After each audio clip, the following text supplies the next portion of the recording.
Thomas's branch line is home to many animals.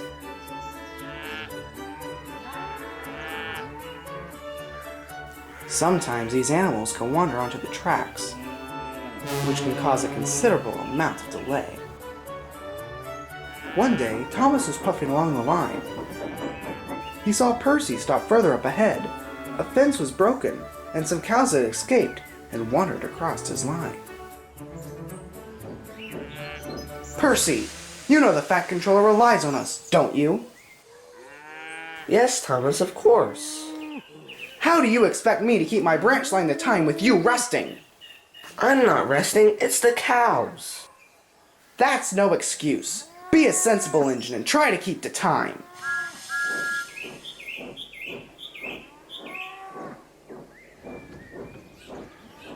He's become rather puffed up, hasn't he?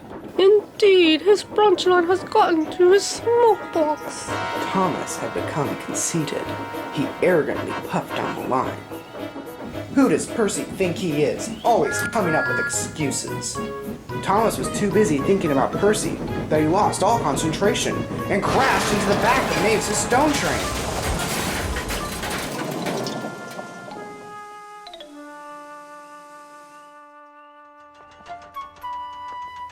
When Sir Topham Hatt heard the news, he was furious. Thomas, I've heard over a dozen complaints of you being rude and bossing the other engines, and I believe your branch line is the cause.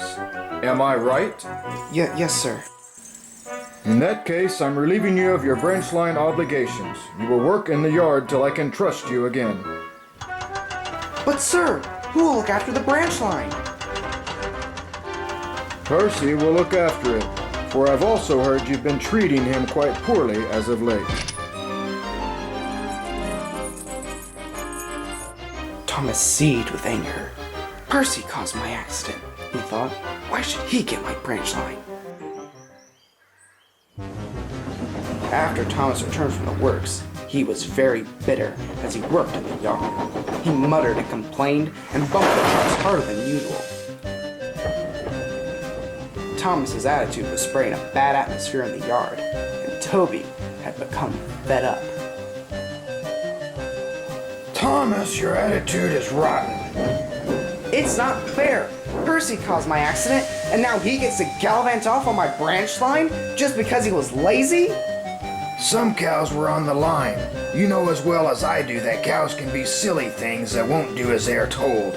Even with cow catchers, they can still be stubborn.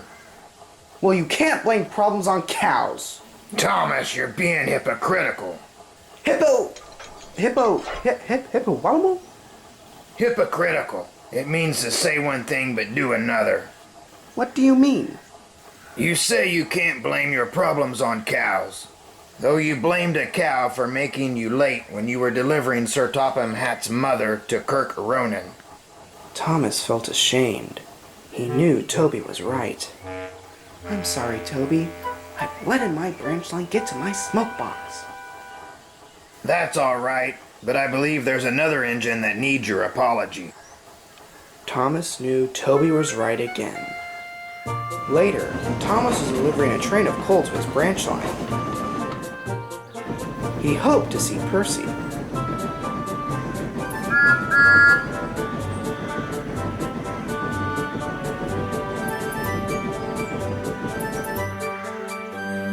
He didn't know that some cows had strayed across the line. Thomas saw them and quickly applied his brakes.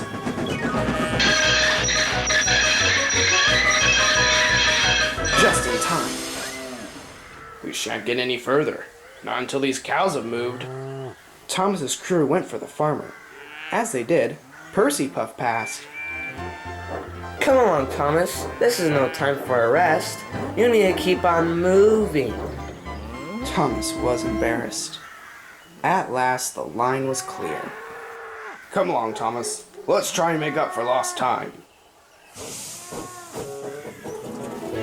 But try as he might, he was late for every job he had for the rest of the day.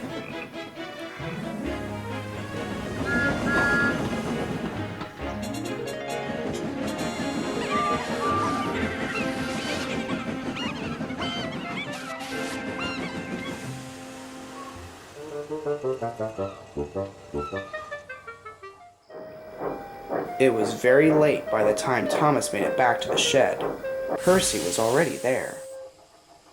Well, well, well. Thomas, how do you expect me to keep the branch line to time with you darling on the line? Thomas felt very ashamed. I'm sorry, Percy. That's alright. Cows can be silly, just like a certain engine. Thomas looked at his buffers. But you must admit, it was a little amusing. Next time, we shouldn't let something as silly as a cow get between us. Sir Tom Hat soon gave Thomas back his branch line. Now Thomas is a much more sensible engine, and now is sure to move carefully down the line.